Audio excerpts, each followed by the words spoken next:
Hoje vamos ver mais uma lição, né, que estamos estudando nesse trimestre sobre família e relacionamentos, né. Nós vimos domingo passado, né, sobre a obediência aos nossos pais, né, que é o primeiro mandamento que Deus deixou como promessa, né, para que a gente tenha muitos anos de vida, né. E hoje nós vamos ouvir sobre o convívio entre os irmãos, né. É algo que a gente tem passado, né, todas as pessoas que têm irmãos sabem o que é conviver com irmãos, né? E o que Deus quis dizer com isso, né? Ele quer dizer também que a Igreja de Cristo é uma família. E o que é a Igreja de Cristo? Não são as quatro paredes, não são as pessoas que creem em Cristo, aquelas pessoas que aceitam que Ele realmente veio aqui, que creem que Ele morreu pelos nossos pecados, que convida Ele para ser Senhor e Salvador de sua vida. Então essa é a sua igreja, essa é a sua família, né? Então, todos, né, que creem mesmo nele são considerados a família de Deus, né? Mas o que a gente vê hoje é que eles estão esquecendo os ensinamentos, né, que Jesus disse, porque ele diz que nós devemos amar uns aos outros, como ele ama a gente, tá? Como eu amo vocês, Deus disse pra gente, ele quer também que a gente ame os outros, né? E uma família dividida, a gente sabe que não cresce, né? Porque um puxa para o lado, outro para o outro e realmente não acontece o que Deus quer. Se nós deixarmos o orgulho dominar nosso coração e se a gente achar que a nossa maneira de pensar é sempre superior, é sempre certo, melhor do que nossos irmãos, nós estaremos causando prejuízo ao reino de Deus, à vontade de Deus, porque não é isso que Ele quer para a gente, né? Na igreja de Atos, que é a igreja primitiva, o apóstolo Paulo nos conta, né, que ela prosperou de uma maneira assim extraordinária, porque havia união entre os irmãos daquela época, né? E por isso Deus abençoou aquela igreja, crescia mais, né? E começou a fazer grandes coisas. Da mesma forma, Ele pode continuar fazendo também hoje. A gente só precisa não abandonar o amor fraternal, o amor de uns aos outros, né? Para que Deus possa fazer com a gente o que a gente faz pelo outro, né? E existe uma grande diferença entre crescer e inchar. Não é que a gente queira que a igreja de Deus cresça de uma forma errada, inche, né? Por exemplo, quando a gente faz um bolo, e a gente olha lá dentro do forno, o bolo está imenso, aí ele está assado. Você tira e bota, depois que esfria ele murcha, fica lá embaixo, né? Porque o calor fez dilatar a parte do bolo e ele inchou. Quando ele voltou à temperatura normal, ele voltou a ser o que era, né? Isso é inchar. Agora, quando a gente vai fazer uma massa de pão, e aí eles dizem, deixe descansar por 2 horas e até ela dobrar de tamanho. Quando a gente vem depois de 2 horas, a massa está o dobro do tamanho. Daí a gente pode fazer os pães. Então, e não tem ar, não tem nada que vá voltar a metade da massa de novo, não. Então é isso que Deus quer, que nós cresçamos, não enxamos, mas cresçamos, né, na graça e no conhecimento de Deus, para que realmente a gente possa demonstrar um amor sincero, porque essa é a união indispensável para a vida de uma igreja e fundamental para que a gente possa demonstrar aos outros esse amor de Deus e possa conquistar os outros também para chegar até Deus e fazer a vontade dele, né? Nós estamos vivendo na época de apostasia, né? Que são as pessoas renunciando à sua fé, abandonando realmente a sua fé, deixando a sua crença por tudo que tem apresentado aí no mundo, né? E a gente está vendo que as pessoas estão sendo egoístas, sem amor, traidoras, desobedientes aos pais, né? Tudo isso vem acontecendo e essas profecias foram ditas lá na Bíblia, né? E estão se cumprindo hoje bastante, frequentemente, né? A gente vê filho matando o pai, amigo traindo, marido traindo mulher, mulher traindo marido. A gente está vendo um monte de coisas erradas, né? A gente deve se conscientizar, né, da importância do amor e da união dos irmãos, porque essa é a força que a gente tem para lutar contra as astutas ciladas do diabo. Porque o inimigo que bota isso para derrubar. Porque tudo que vem de Deus é contra o diabo, é contra o inimigo. Então ele vem para... A Bíblia fala que o diabo vem para matar, roubar e destruir. Então ele vem para destruir o amor, destruir a união. E a gente precisa realmente estar do lado correto, para que a gente não seja vencido pelo mal, né? Mas vença o mal com o bem, né?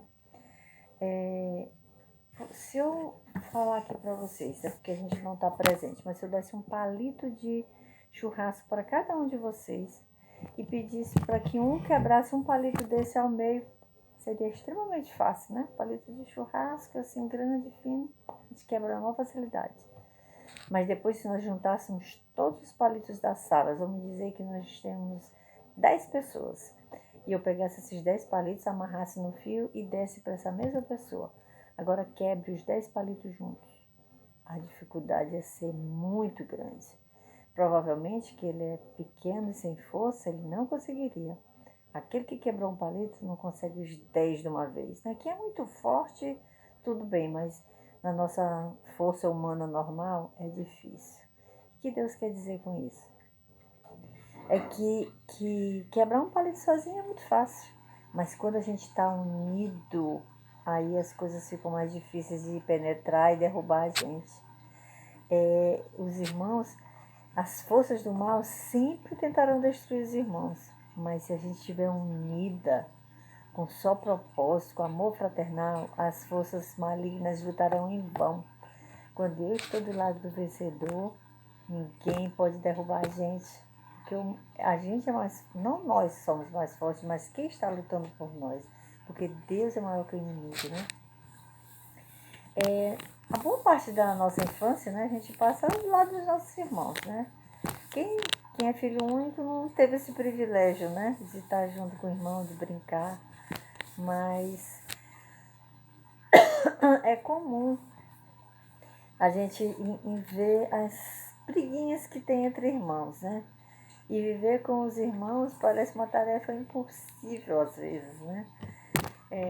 Eu, quando criança, brigava muito com meu irmão, né? A gente brigava, eu era mais nova, eu era mulher, era mais privilegiada, era mais carinhosa e por isso levava algumas vantagens e ele ficava com ciúme, com raiva e a gente quebrava o pau.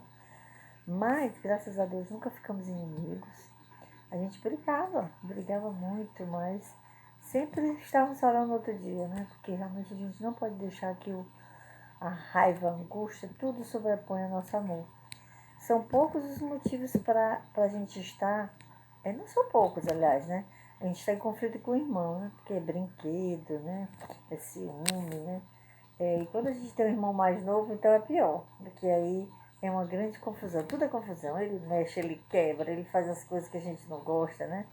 Mas é importante entender que o bom relacionamento com os irmãos, ainda na infância, é fundamental para a gente aprender a se relacionar com as pessoas na fase adulta. A gente precisa lidar também com os problemas. Não, na vida nem tudo é fácil, nem tudo que vem para mim é o que eu queria. Nem todas as pessoas que estão comigo são as que fazem e gostam das mesmas coisas que eu. Então eu preciso aprender a lidar com o diferente, com a diversidade, logo de infância, para que a gente não tenha problemas lá na frente. A Bíblia fala de alguns exemplos, né? O primeiro exemplo foi de Caim e Abel, né? Que eram os filhos de Adão e Eva. E o Caim, escolheu ser agricultor e o Abel ser pastor de ovelhas. Tá? Depois eles foram ao Senhor, né? Apresentar suas ofertas a Deus. Caim pegou do fruto da sua terra e ofereceu a Deus. Né? Ele trabalhava com agricultura, né? Com verduras, com plantas, com tudo, e levou para Deus. E Abel escolheu o primeiro carneiro do seu rebanho e trouxe para oferecer. Então, o primeiro filho do seu rebanho, o primeiro que ele teve, ele deu para Deus. O primeiro, o outro deu. Deu do que tinha, do que sobrava, depois que fez tudo, e o outro deu o primeiro. O Senhor se agradou da oferta de Abel e rejeitou a de Caim, pela preferência. Abel botou Deus em primeiro lugar, Caim não. E esse foi o estupim para o início de um grande conflito entre os irmãos. Aí eu pergunto, será que Deus estava privilegiando mais um do que o outro? De maneira nenhuma.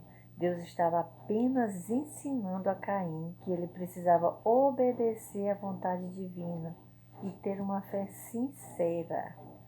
Ou seja, Deus diz que a gente deve dar as primícias para Ele, o que tem de melhor quando no tempo do sacerdote se ia apresentar, pediu perdão pelos pecados, se levava uma ovelha sem defeito, a melhor ovelha que você tinha, era o que tinha de melhor e de perfeição, não o que sobrava qualquer coisa. Então é isso que Deus queria ensinar para ele, que ele teria que dar o melhor para Deus primeiro e não o que sobrava. Ele queria ensinar. Às vezes quando a gente passa por dificuldades, ele diz, Deus não existe, não cuida de mim, Deus está querendo lhe ensinar. Aprenda. Infelizmente, Caim não quis seguir o caminho da justiça e acabou cometendo o primeiro homicídio da humanidade, né? Em vez de ele tirar uma lição, não, ele resolveu medir forças com Abel e realmente fazer justiça com a sua própria mão, né? Então, queridos pré-adolescentes, vocês não devem se comportar como Caim, ficar com raiva quando as vontades de vocês não são satisfeitas. Aí vocês querem obrigar o pai de vocês a lhe dar tudo que tem de bom e de melhor. Eu quero o PlayStation 5 porque esse que foi lançado, esse 4 não presta mais. Mesmo quando seus pais não podem. E quando um dos irmãos não segue o mesmo caminho, é alvo de retaliações. Aí começa a vir, tu é abestado, tu não pede, tu aceita tudo, tu é bobo. Aí começam os grandes dilemas, os grandes problemas. Mas saiba de uma coisa, diante de Deus, todos nós somos iguais. E Ele ama e aceita todos da mesma maneira. Ele ama o brabo e Ele ama o que consegue entender as coisas. Mas a gente precisa saber que a gente precisa fazer a coisa correta se a gente quiser se dar bem na vida, né? Deus se agrada quando vivemos em perfeita harmonia com nossos irmãos. A gente precisa entender, a gente precisa aceitar, a gente precisa compreender cada situação, né? E muitos imaginam que não há possibilidade de se viver harmonia. Com meu irmão não dá. Vai lá para casa, vai lá que eu quero saber o que tu sabe. Se tu consegue. Não é assim. Deus diz que todos nós podemos, né? E para Deus nada é impossível. Nada. Isso se aplica também aos nossos irmãos em casa e aos nossos irmãos em Cristo, aqueles que seguem a nossa mesma fé, que creem no mesmo Deus, né, que realmente recebeu Jesus como seu Salvador, e aí ele se tornou filho de Deus, e quando a gente se torna filho de Deus, nós todos somos irmãos, né? Por isso que geralmente eles chamam os cristãos de irmão. É irmão, porque a gente é filho do mesmo Pai que é Deus, né? E no livro de Atos a gente vê exemplos de cristãos que viveram em harmonia, com irmandade, né, na igreja primitiva. E a união deles era tão forte, que união bonita, sabe? Que ninguém passava necessidade. Porque tudo que todo mundo tinha, eles vendiam e dividiam por igual. Essa realmente era a ideia de um comunismo verdadeiro, não um comunismo que prega agora, que é contra Cristo, e que eles dizem que é para a igualdade para todo mundo, mas a gente vê que os líderes, todos estão muito bem de vida, comem tudo do bom e do melhor, e os outros é tudo regrado. Não, e os outros é que trabalham. Não, era tudo igual, era tudo igual. Se trabalhava igual, se ganhava igual, e se dividia igual. É isso que Deus quer, que a gente pense não só na gente, não só no egoísmo, primeiro eu, depois os outros, não. Não, e naquela época não havia nenhum necessitado, e todos os dias eles adoravam a Deus no templo. É diferente, a gente coloca Deus no centro, não é política, não é o melhor para mim, não, essa classe é melhor do que aquela, não. Mas era Deus no centro, né? E essa união agradou a Deus. E por isso essa igreja crescia, e muitas pessoas eram sendo salvas. O que é ser salva? Eram pessoas que criam que Jesus realmente existia, criam que ele realmente era o nosso Salvador e recebeu no seu coração, e aí passava a viver os ensinamentos de Cristo, não a religião em si, mas os ensinamentos de Cristo, que estão contidos na palavra dele, na Bíblia, que todo mundo tem acesso, né? Então, a gente viu que lá tinha vários exemplos, né? De como eles realmente aplicavam seus bens, né? Agora, o que a gente vê é que é tentador, né? Quando a gente possui muitas riquezas materiais, nos afastarmos dos outros e nos preocuparmos somente com nós, com o nosso mundinho. Primeiro, Senhor, a pessoa só vem para mim por dinheiro, só para pedir, rapaz, não vem para outra coisa, né?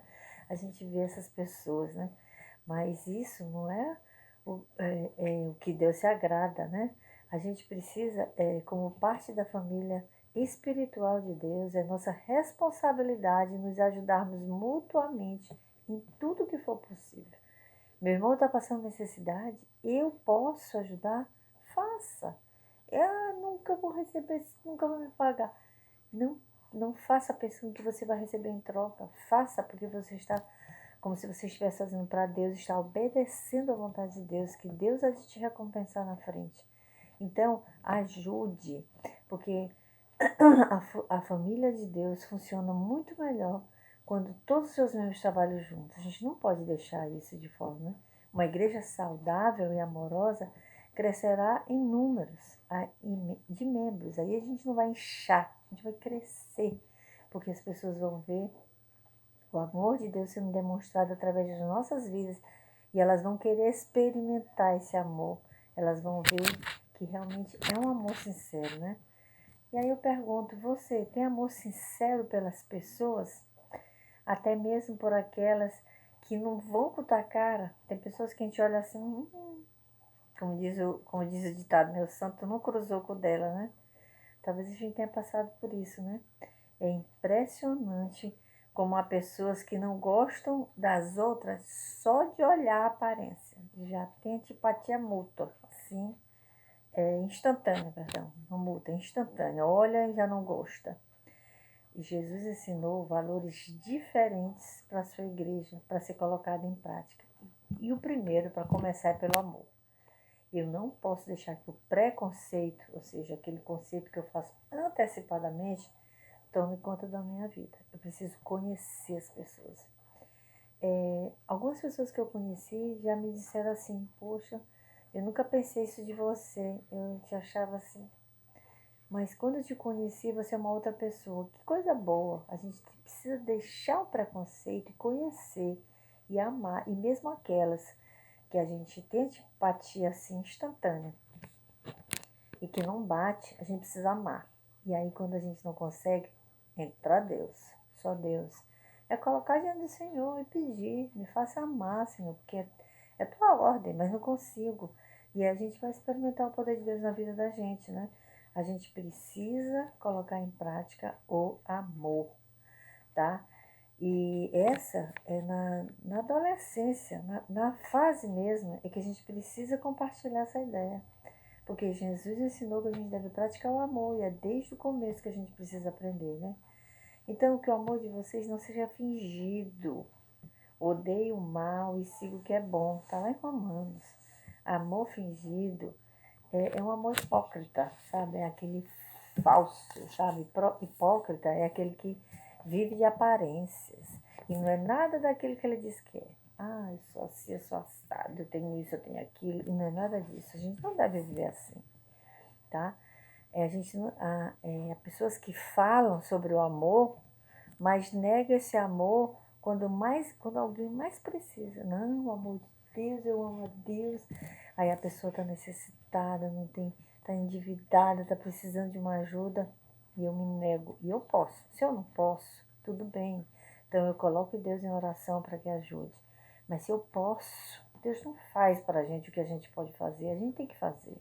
Então não adianta dizer só com palavras e não mostrar com atitudes, né? E Jesus mostrou algumas parábolas aqui na Bíblia falando desse tipo de atitude. Lembra do samaritano? Estava lá um cara caído no chão, foi assaltado, passa escriba, passa fariseu, passa todo mundo que conhece a palavra, que são praticantes da religião, mas nada fazem, até chegar um samaritano que era rejeitado e que ajudou ele, né? E que tirou ele dessa condição. Então é isso, é o bom samaritano que a gente precisa ser, é fazer, não só falar, tá? E a gente precisa entender nada de amor fingido, né? Outro exemplo é do jovem rico, né, que chegou para Deus, Senhor, o que eu faço para ter a vida eterna? Eu já ajudo os pobres, eu já faço isso, eu faço aquilo. Ele disse, então só uma coisa que está te faltando. Vai, vende tudo que tu tem e dá para eles. Aí o jovem era muito rico. Ele só tinha amor à riqueza dele. Tudo era riqueza em primeiro lugar, porque não é que Deus condene você ser rico. Deus condena o seu amor à riqueza, quando está em primeiro lugar. Lembra de Caim e Abel? Abel ofereceu o primeiro carneiro, Caim do que sobrou. Então, ele primeiro era o dinheiro, depois era Deus. Quando disse que tinha que dar, ele virou e foi-se embora. Ou seja, o amor à riqueza era maior do que o amor a Deus. E não era que Deus queria que ele ficasse pobre, era só para ele entender que a riqueza estava acima de tudo na vida dele. Deus está sempre nos ensinando lições e que a gente precisa estar atento para entender o que o Espírito está querendo nos dizer, né? O nosso amor para com o próximo tem que ser verdadeiro, como foi o amor de Deus por nós. Tá? Jesus estava sendo maltratado, crucificado, escarneado, zombado, ferido, mas assim mesmo ele orou pelas pessoas e pediu para que Deus perdoasse, porque eles não sabiam o que estavam fazendo, né? Então a gente precisa aprender a orar pela vida daquelas pessoas que também fazem o mal para a gente, né? Para que elas tenham um encontro real com Cristo, entendam o que é o amor que Deus prega, e é esse que faz parte da nossa vida, né? A Bíblia fala que lá em Provérbios que a resposta delicada acalma o furor, mas a palavra dura aumenta a raiva. Se alguém grita com você e fala alguma coisa ríspida, e se você fizer na mesma dimensão, vocês vão criar uma polêmica, uma briga horrível, pode levar até para fins mais drásticos. Mas se uma pessoa vem com uma palavra ríspida e dura, e você falar com calma, com atenção e amor, você desarma essa pessoa. É isso que Deus quer. Você é diferente e Deus está vendo o que se passa em seu coração. Deus vai entender. E aí a gente não precisa temer, eu estou me humilhando, as pessoas estão me achando idiota. Não. Deus conhece o seu coração. Ele diz, todo aquele que for humilhado será exaltado. Então Deus vai fazer a obra no momento certo. E amar não significa concordar com tudo que a pessoa diz ou faz. Quem ama de verdade exalta os acertos e corrige os erros. Então as pessoas, você ama, corrige as pessoas. E ela está fazendo a coisa certa, exalte, amém, né? Essas são as pessoas que amam de verdade, né? Jesus amava a todos. E quando tinha que repreender algum com palavras duras, ele fazia. É isso que Deus quer. Que a gente seja sincero, que a gente ame realmente de verdade, né? E tem pessoas, né, que fazem obras de caridade. Então eu amo realmente de verdade, porque eu estou dando tudo para os pobres. Mas, na verdade, elas estão querendo, sabe o quê? Se enaltecer. Olha como eu sou boa. Elas para serem elogiadas. E isso é um amor fingido. Isso não é um amor verdadeiro. A gente tem que fazer sem receber em troca, sem querer demonstrar, eu dei tudo, a metade dos meus bens, todo mundo tem que saber. Não. Faça assim.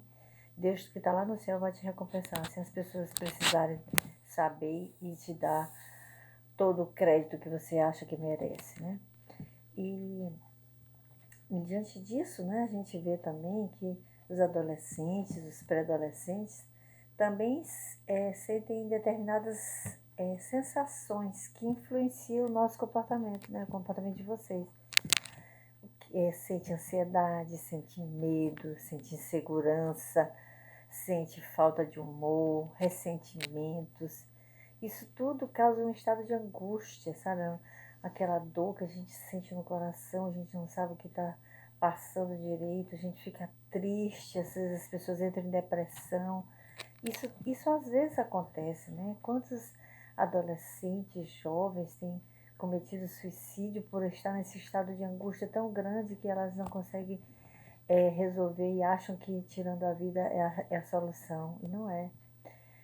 Os pré-adolescentes também atravessam por momentos difíceis, né, que causam angústia nele. E nem sempre os mais velhos compreendem esse processo, né, nessa fase, né, de adolescência. Ninguém entende, ninguém consegue saber o que a gente passa, acha que tudo está errado, né?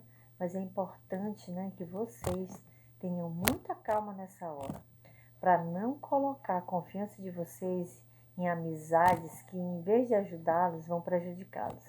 A gente precisa saber em quem a gente vai confiar, em quem a gente vai falar, que princípios essas pessoas seguem, o que elas demonstram ser, para que a gente não tome conselhos errados. A Bíblia fala de vários reis jovens que tomaram conselho com amigos jovens e que o final foi a destruição. A gente precisa procurar pessoas certas, né? Devemos ser amigos leais, manter esse laço de amizade como se fôssemos irmãos, tá? E a gente precisa saber diferenciar uma amizade sincera de uma amizade interesseira, né? Ser amigo somente quando estamos bem de saúde e financeiramente é muito fácil, mas é na hora da angústia que a gente reconhece quem são os verdadeiros amigos. É quando você precisa quem estiver do seu lado. Esse é seu amigo, né? O amigo ama sempre. Na desgraça, ele se torna um irmão. Está lá em Provérbios. Os verdadeiros amigos nunca aconselharão você para o mal. A gente precisa saber em que confiar, né? Enquanto a gente vive nesse mundo, a gente vai atravessar bons momentos e maus momentos. Isso tudo vai acontecer, né? Jesus alertou a gente quando estava aqui, todos os seus discípulos, né? Que no mundo a gente teria que passar por aflições, mas que a gente devia se animar, pois Cristo venceu o mundo e nós também podemos vencer o mundo. Então a gente pode vencer com a força de Deus, conhecendo a sua palavra, pondo em prática os seus ensinamentos. E aí a gente vê que as coisas que pareciam impossíveis para o homem, para Deus é possível. Há muitas situações difíceis que nos causam sofrimentos, dores, tristezas, mas são nesse momento que encontramos os verdadeiros amigos, pois o amigo ama sempre, independente das circunstâncias que estamos passando, né? E principalmente quando estamos angustiados, né? Porque é nesse momento que a gente se torna um irmão para o outro, quando a gente ajuda no momento que ele mais precisa, né? Que a gente possa ser amigo leal dos nossos irmãos em casa e dos nossos irmãos em Cristo, tá? Quando passamos momentos de angústia, o nosso amor não seja fingido e abracemos a causa um dos outros. Precisamos viver junto com ele, ter empatia, sentir o que ele está sentindo e ajudar, tá? A gente sabe que a sensação de angústia traz aquele aperto, a gente não pode deixar que essas coisas tomem conta do nosso coração, né? E quando a gente depara com algum irmão angustiado assim, é necessário que nos aproximemos cada vez mais a fim de confortá-lo, ajudá-lo a superar o que causou essa angústia, tá? Não podemos abandonar o irmão que se encontra nessa situação à sua própria sorte. A gente vê muita gente se suicidando por conta que estava só e não teve apoio nem ajuda. É nesse momento que nós vamos mostrar que nós somos irmãos, que temos em nós o amor de Cristo, né? O amor ágape, que é um compromisso com cuidado, é um compromisso de agir para o bem-estar das pessoas amadas, né? Deus encheu uma palavra comum, amor, de um significado incomum. A gente pode fazer grandes coisas, né? Quando realmente amamos uns aos outros com amor ágape, com o compromisso de cuidar e com o compromisso de agir para o bem-estar uns dos outros, então, somente então, a Igreja de Cristo funciona como o corpo que ela é. A igreja somos nós. Nós vamos ser iguais a Jesus, fazendo tudo em união e um ajudando ao outro. Lembre? 10 palitos juntos é muito difícil de quebrar. Um só, rapidinho. Então, que nós possamos entender essa lição e colocar o nosso amor pelos irmãos. Assim como Deus amou a gente também ama os nossos irmãos.